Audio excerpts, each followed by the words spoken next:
तो हाँ जी दोस्तों, अब हम अपने टॉपिक पे आ चुके हैं जिसमें हमें डिस्कस करना है कोऑर्डिनेट ज्योमेट्री। यानी कि ये जो चैप्टर है वो है एनसीईआरटी के मैथ्स बुक में क्लास 10th के चैप्टर नंबर 7 है, जिसमें हमें कोऑर्डिनेट ज्योमेट्री स्टडी करना है।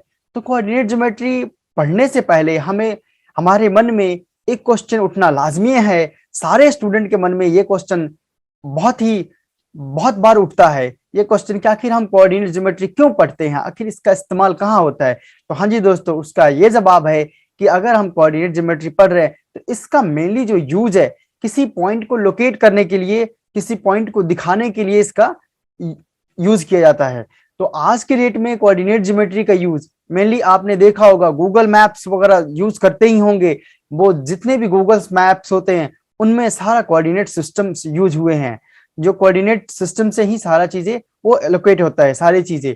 और हमारे पास आज के डेट में उबर, ओला एंड जोमेटो, ये सारी चीजें जो साइट्स हैं सारे कोऑर्डिनेट सिस्टम पे ही चलते हैं। कि हम कहीं से भी, हम मान लो कहीं बैठे हुए हैं, वहां से हमने फूड्स बुक किया, फूड्स ऑर्डर किया, वहां से फिर हमारे पास आ जाता है। तो ये सारे क्या होता है, एक कोऑर्डिनेशन के थ्रू ही होता है, एक पॉइंट के एलोकेशन से ही, कि हमारा लोकेशन उनके पास चला जाता है, वो हमारे पास फिर वो लेके चले जाते हैं। तो ये सारा कोऑर्डिनेट सिस्टम से ही यूज होके ये सारी चीजें बने हुए हैं। और ये सारी चीजें पढ़ने से पहले भी हमें ये भी जानना जरूरी है कि कोऑर्डिनेट ज्योमेट्री कौन से मैथमेटिशियन ने डिस्कवर किया है। तो कोऑर्डिनेट ज्योमेट्री जो हमारे फर्स्ट टाइम जो स्टडी किए थे या जिन्होंने डिस्कवर किया है, उनका नाम है रेना डिस्कार्टे। तो रेना डिस्कार्टे जी ने ही कोऑर्डिनेट ज्योमेट्री का इजाद किया है। तो आइए हम देखते हैं कोऑर्डिनेट ज्योमेट्री में कुछ बेसिक चीजें जानकारी जरूरी है। उसके बाद हम 10th के जो मेनली 10th में जो पढ़ना है उसमें 3 ही फॉर्मूले हैं, उन तीनों को ही हम देखेंगे। उससे पहले हम कुछ बेसिक बातों के बारे में जान लें। तो आइए हम देखते हैं जो जिसमें कि हमारे पास बेसिक बातें ये है कि अगर आपके पास ग्राफ में, मेनली हमें इस सारे पॉइंट ग्राफ में ही एलोकेट करने होते हैं। तो ग्राफ में जो हम पहले क्या करते हैं, लाइन ड्रॉ करते हैं दो। यानी कि जो हमारे पास जो लाइन ऐसे फ्लैट होता है उसको, यानी जो टिल्ट होता है और लेटी हुई लाइन सी होती है, उसको क्या कहते हैं, हम एक्स एक्सिस बोलते हैं। यहाँ पे जो ये बेचारी लेटी हुई लाइन है इसको हम क्या बोलते हैं, एक्स एक्सिस बोलते हैं, एक्स एक्सिस। ठीक है। और जो ये परपेंडिकुलर, यानी कि जो ये परपेंडिकुलर लाइन है इसको हम क्या कहते हैं, वाई एक्सिस बोलते हैं, वाई एक्सिस। ठीक है। और इसको हम लिखते हैं ऐसे है, x x dash y and y dash. ये सारे हमने अर्लियर क्लासेस में पढ़ चुके हैं। और जहां ये इंटरसेक्ट करते हैं ये पॉइंट, इसको क्या बोलते हैं, हम ओरिजिन बोलते हैं। इसको क्या बोलते हैं, ओरिजिन। और इसको ओ से रिप्रेजेंट करते हैं, this is called origin, origin. और ये हमारा एक्स एक्सिस एंड ये हमारा x axis and this is the जो परपेंडिकुलर लाइन है वो हमारा वाई एक्सिस है। और जो ये हमारे पास ये फर्स्ट वाला ये कॉलम दिख रहा है, ये फर्स्ट सा कंपार्टमेंट दिख रहा है, इसको हम बोलते हैं फर्स्ट क्वाड्रेंट, फर्स्ट क्वाड्रेंट। ये हमारा फर्स्ट क्वाड्रेंट है। ये हमारा सेकंड क्वाड्रेंट है जो हमने 9th क्लास में पढ़ चुके हैं, quadrant. And this one is a third quadrant. ये हमारे पास तीसरा क्वाड्रेंट है। और ये हमारे पास फोर्थ क्वाड्रेंट है। तो ये हमारे पास 4 क्वाड्रेंट हो गए। और इन चारों में क्या होता है, ये सारी चीजें भी हमें कुछ जानकारी है ही पहले से। यानी जो फर्स्ट क्वाड्रेंट होता है उसमें एक्स पॉजिटिव होता है और वाई भी पॉजिटिव होता है। ठीक है। यानी कहने का मतलब ये है कि एक्स की वैल्यू होता है वो ग्रेटर देन 0 होता है, और वाई का भी वैल्यू क्या होता है, greater than equal to greater than 0 होता है। एंड जो सेकंड क्वाड्रेंट है, सेकंड में क्या होता है, एक्स नेगेटिव होता है और वाई क्या होता है, पॉजिटिव होता है। यानी कि एक्स की value less than 0 and y की जो वैल्यू होती है वो कितना होता है, ग्रेटर देन 0। और हमारे पास यहाँ पे जो थर्ड क्वाड्रेंट है उसमें जो वैल्यू होता है, जो क्वाड्रेंट का जो वैल्यू होता है वो क्या होता है, एक्स नेगेटिव होता है एंड वाई भी क्या होता है, कोऑर्डिनेट नेगेटिव होता है। यानी कि x less than 0 and y is also less than 0। यहाँ पे दोनों लेस देन 0 होते हैं, यानी 0 से कम वैल्यू होती है। और जो फोर्थ क्वाड्रेंट है उसमें जो वैल्यू है वो क्या होता है, कोऑर्डिनेट यहाँ पे x पॉजिटिव होता है एंड y क्या होता है, नेगेटिव होता है। यानी कि कहने का मतलब ये है कि x की जो वैल्यू लाई करेगी वो ग्रेटर देन 0 होगी और y की जो वैल्यू होगी वो क्या होगी, लेस देन 0 होगी। ठीक है, और जो इधर की तरफ आपको बाकी तो सारा रिप्रेजेंटेशन तो आता ही है, इधर क्या होता है, इधर ये पॉजिटिव जाता है हमारे तरफ, यहाँ पे पॉजिटिव, ये सारे पॉजिटिव होते हैं। इधर ऊपर की तरफ गए तो ये भी पॉजिटिव होता है, ये कुछ बेसिक बातें हैं। और ये हमारे नेगेटिव होते हैं, ये भी नेगेटिव होता है। ठीक है, उसके बाद जो आता है इसमें दो नया चीज और हमें पढ़ना है। जो एक्स एक्सिस है उसको ही हम क्या कहते हैं, उसको हम एब्सिसा बोलते हैं। X axis is known as abscissa, abscissa. And y axis को हम क्या कहते हैं, वाई एक्सिस को हम ऑर्डिनेट बोलते हैं, ordinate axis. Y-axis is also known as ordinate axis and x-axis is also known as abscissa. यानी कि हमारे पास x एक्सिस को क्या कहते हैं, abscissa एंड y एक्सिस को ऑर्डिनेट। तो ये सारे कुछ हमारे पास बेसिक बातें हो गए और इसमें कुछ और भी 2-3 बेसिक बातें हैं, उसको भी हम देख लेते हैं। उसके बाद हम 10th की टॉपिक स्टार्ट करेंगे। यानी कि कई बार क्या होता है कि आपसे बेसिक चीजें में ये पूछ जाता है, मान लीजिए आपके पास पॉइंट P है, यहाँ पे पॉइंट P है, इसका कोई कोऑर्डिनेट होगा x, y, तो आपसे क्या कहेगा, डिस्टेंस पूछेगा, कहेगा कि डिस्टेंस बताइए, what is the distance from P, point P from x axis. ये पॉइंट P से, पॉइंट P है जो x एक्सिस से यहाँ पर डिस्टेंस बताना है।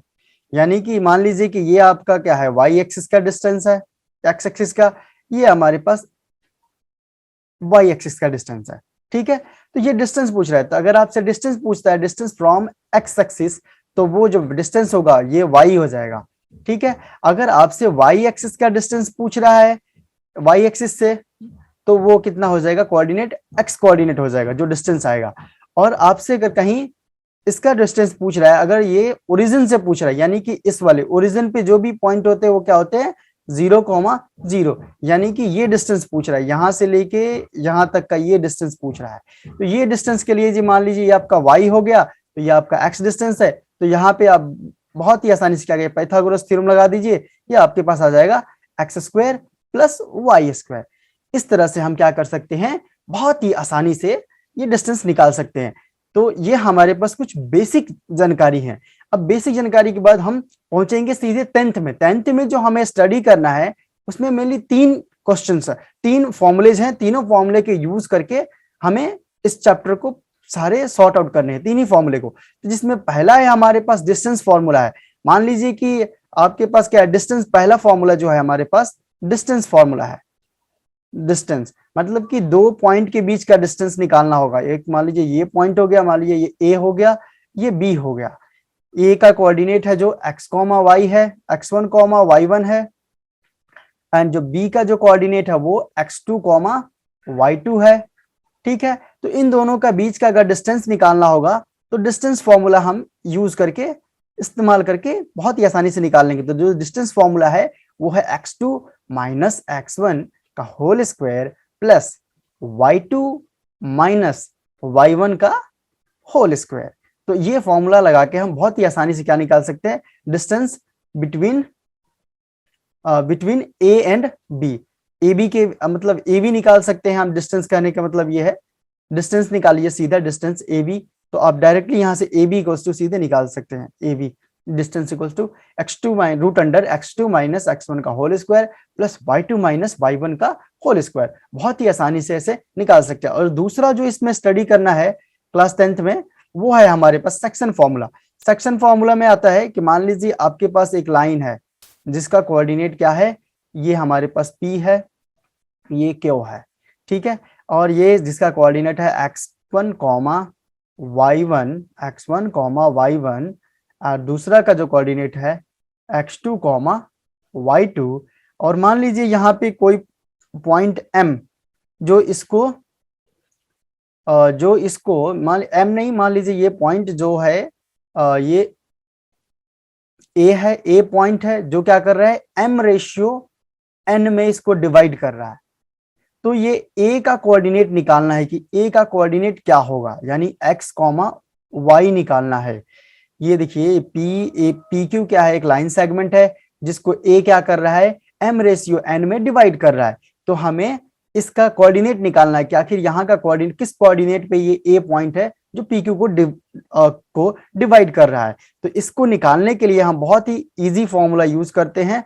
ए मतलब कि एज का coordinate x comma y equals to, हम सीधे लगाएंगे m into x two plus n into x one upon m plus n। ये हमारा सही एक्स कोऑर्डिनेट हो जाएगा, और y के लिए हो जाएगा m into y two plus n into y one upon m plus n। तो ये फॉर्मूला यूज करके हम बहुत ही आसानी से क्या करेंगे, इसका हम कोऑर्डिनेट निकाल लेंगे। ए का कोऑर्डिनेट बहुत ही आसानी से निकल जाएगा, ठीक है। और जो तीसरा जो हमें यहाँ पे पढ़ना है क्लास 10th में, वो है हमारे पास एरिया फॉर्मूला। अब आपको ट्रायंगल का तो एरिया पता ही है, हमें नॉर्मल जो हमने पढ़ा है हाफ बेस इनटू हाइट होता है अगर हम राइट एंगल ट्रायंगल की बात करते हैं तो, ठीक है। और मेनली जो राइट एंगल ट्रायंगल है वो हमें बहुत ही आसानी से मिल जाता है, और जो राइट एंगल ट्रायंगल नहीं होता तो उसका हम क्या करते हैं, हीरोन्स फॉर्मूला यूज करके बहुत ही आसानी से क्या करते हैं, हम एरिया निकाल लेते हैं। अब यहाँ पे जो कोऑर्डिनेट सिस्टम है, यहाँ पे ग्राफ में क्या होता है, कोऑर्डिनेट होता है। तो हम कोऑर्डिनेट से कैसे हम इसको एरिया निकालेंगे वो हम देखेंगे। तो यहाँ पे दो तरीके हो जाते हैं। तो आप डिस्टेंस फॉर्मूला का डिस्टेंस निकाल के भी कर सकते हैं, नहीं तो इसका जो ओरिजिनल जो फॉर्मूला होता है एरिया निकालने का, वो फॉर्मूला यूज करके बहुत ही आसानी से निकाल सकते हैं। मान लीजिए आपके पास देखिए एक ट्रायंगल एबीसी है जिसका ए का कोऑर्डिनेट है x1, y1 and x2, y2 and जो सी का कोऑर्डिनेट है वो है x3, y3, ठीक है। तो हम यहां से इसका जो अगर एरिया निकालना होगा तो सीधा लिखेंगे कि area of triangle ABC will equals to half x1 into y2 minus y3 plus x2 y3 minus y1 plus x3 y1 minus y2। तो ये हमारे पास फॉर्मूला है। इस फॉर्मूला को यूज करके हम डायरेक्टली इसको यूज करेंगे और डायरेक्टली इस ट्रायंगल का हमें एरिया क्या हो जाएगा, बहुत ही आसानी से मिल जाएगा। तो ये तीन फॉर्मूलेज हमें इस क्लास 10th में पढ़ने हैं। तो मैं इस लेक्चर में बस खाली ये आपको समराइज कर दिया कि ये चीजें पढ़ना है, और हम नेक्स्ट लेक्चर में, लेक्चर 2 में, मैं आपको डिस्टेंस फॉर्मूला का पूरे डेरिवेशंस और इस पे कुछ क्वेश्चंस वगैरह जो एनसीईआरटी में है वो सारे हम कुछ डिस्कस करेंगे।